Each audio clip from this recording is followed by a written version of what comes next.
जितेंद्र कुमार जी, चूंकि आप भी सरकार में शामिल हैं, हिस्सा है केंद्र से लेकर राज्य तक में, तो फिलहाल चूंकि इकोनॉमिक्स की बात हो रही है, अर्थव्यवस्था की बात हो रही है, डोनाल्ड ट्रंप का ये जो फैसला है किस तरह से आप देखते हैं भारत के लिहाज से, और अब भारत को क्या करना चाहिए? सूद जी, जियो पॉलिटिक्स में ना कोई परमानेंट एनिमी होता है, ना कोई परमानेंट एलाई होता है। परमानेंट अगर कुछ होता है तो वो वेस्टेड इंटरेस्ट होता है किसी भी कंट्री का। अमेरिका के जो ट्रेड रिप्रेजेंटेटिव है अगले वीक भारत आने वाले हैं, और जो ट्रेड टैरिफ बढ़ाने की बात कही गई है इस पे हम लोग टेबल टॉक करेंगे, हमारी सरकार टेबल टॉक लेकिन वो कह रहे 1 अगस्त से इंप्लीमेंट होगा ये, और पेनाल्टी भी होगी क्योंकि आप रशिया के साथ और चाइना के साथ डील कर रहे हैं, मोस्टली रशिया। निश्चित तौर पे टेबल टॉक में या आपसी नेगोशिएशन में इसका हम लोग हल निकाल लेंगे, और जो भारत का नेशनल इंटरेस्ट है उसको प्रोटेक्ट करने में हमारी वर्तमान सरकार, एनडीए की सरकार सफल रहेगी, इसका मुझे पूर्ण भरोसा है। जिस तरह से आजादी के बाद पंडित नेहरू ने नाम को चुना और नाम को बनाने में उनकी बड़ी भूमिका रही, इंदिरा गांधी जी ने भी दोनों वर्ल्ड पावर्स से कंट्री के नेशनल इंटरेस्ट में काम किया। वर्तमान में मोदी जी भी भारत के नेशनल इंटरेस्ट में और जो इंडियन डायस्पोरा है वर्ल्ड वाइड उसको साधने में लगे हुए हैं और सक्सेसफुली साध रहे हैं। उनके नेतृत्व में भारत 5th वर्ल्ड इकोनॉमी बनी, आज 4th वर्ल्ड इकोनॉमी है, और जल्द ही हम लोग इकोनॉमी के मामले में 3rd प्लेस पे चले जाएंगे, जर्मनी को पीछे छोड़ते हुए। तो हम लोग उस संदर्भ में, उस क्षेत्र में भी बहुत बेहतर काम कर रहे हैं। और इससे जीडीपी कितनी है हमारे देश की?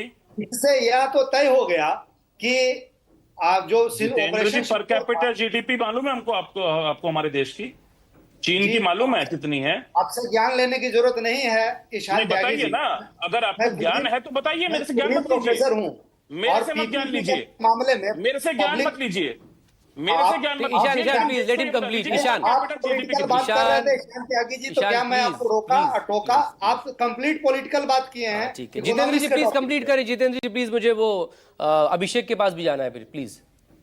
तो हम लोग जो देख रहे हैं कि जो ऑपरेशन सिंदूर हुआ और उसकी सफलता से प्रतिपक्ष के दल घबराए हुए हैं, और वो दुष्प्रचारित कर रहे थे कि अमेरिका चौधरी बनकर नेगोशिएट किया और उसने इस युद्ध को रोकवा दिया। इस कदम से यह तो तय हो गया कि भारत सरकार, लेकिन अमेरिका से डील कैसे करनी चाहिए जितेंद्र जी? अमेरिका से डील, भारत ने कह दिया कि हम अपने हितों से समझौता नहीं करेंगे, लेकिन अमेरिका से डील कैसे की जाए? क्योंकि जिस तरह से चाइना और बाकी लोगों ने उस रिस्पॉन्ड किया था तो उसका असर दिखा, चाइना को फायदा मिला इसका। ठीक बात है, भारत भी रिस्पॉन्ड कर रहा है और निश्चित तौर पे इसका भी फायदा भारत को दिखेगा और भारतीयों को दिखेगा। हम लोग जो नेशनल सेविंग की बात कर रहे हैं और नेशनल कंजम्पशन की बात कर रहे हैं, तो नेशनल सेविंग के मामले में आज भी भारत की बहुत अच्छी स्थिति है, और हमारा डेट जो है इंटरनल बोरोइंग्स पर आधारित है, ना कि एक्सटर्नल डेट हम लोग पे बहुत ज्यादा है। इसलिए इस मुद्दे पर बहुत घबराने की जरूरत नहीं है। लेकिन एक लंबे वक्त से जितेंद्र जी जो भारतीय बाजार के हाल है, व्हाट अबाउट डिमांड? देखिए, डिफरेंट सेक्टर में जो अर्थव्यवस्था के डिफरेंट सेक्टर्स हैं, क्षेत्रक हैं, उस पर डिमांड उसके अंतर्गत डिमांड क्रिएट हो, यह प्रयास हमारी वर्तमान सरकार कर रही है। जॉब क्रिएशन की बात पे जो हमारे प्रतिपक्ष के प्रवक्ता बोल रहे थे, तो जॉब क्रिएशन की भी बात चल रही है और उस पर बेहतर काम हुआ है पिछले 11 वर्षों में। और हमारी भारत की अर्थव्यवस्था चूंकि कृषि प्रधान देश है, एग्रीकल्चर पर बहुत हद तक डिपेंड करती है। किसानों की हालत सुधरेगी तो साइकिल वहीं से शुरू होगी ना, या फिर आम आदमी की?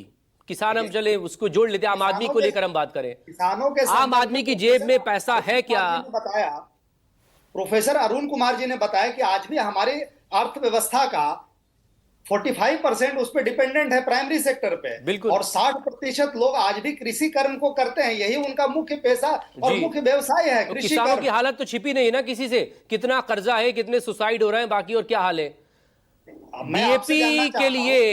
डीएपी के लिए उसे लाइन लगानी पड़ती है और लाठी डंडे खाने पड़ते हैं, तब जाकर तो उसे डीएपी मिल पाती है, वो भी नहीं मिल पाती। खैर